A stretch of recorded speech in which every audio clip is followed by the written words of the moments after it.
ప్రభుత్వానికి కూడా ఒక విజ్ఞప్తి చేస్తాను. ఎందుకంటే తెలుగు రాష్ట్రాల నుంచి అత్యధికంగా అయ్యప్ప భక్తులు మరి శబరిమల వెళ్తూ ఉన్నారు. అక్కడ సరైనటువంటి సౌకర్యాలు లేక ఇబ్బంది పడుతున్నారని మన ప్రాంతానికి చెందినటువంటి అనేక మంది శబరిమల వెళ్ళినటువంటి భక్తులు కానీ వచ్చి మాకు చెప్తా ఉన్నారు. కాబట్టి మరి అక్కడ ప్రభుత్వానికి ఒక విజ్ఞప్తి చేస్తూ ఉన్నాం మీ ద్వారా.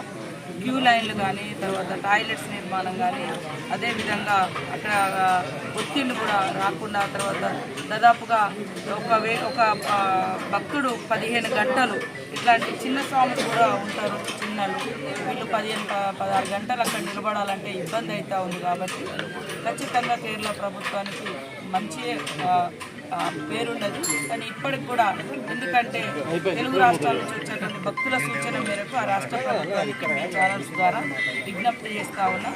మరి వచ్చేటువంటి మా భక్తులకు అన్ని రకాల సౌకర్యాలు కల్పించి వాళ్ళు తిరిగి సంక్షేమంగా మరి ఇళ్లకు వచ్చే విధంగా చర్యలు చేపట్టాలని కూడా కేరళ రాష్ట్ర ప్రభుత్వానికి విజ్ఞప్తి చేస్తూ ఉన్నాను అందరికీ.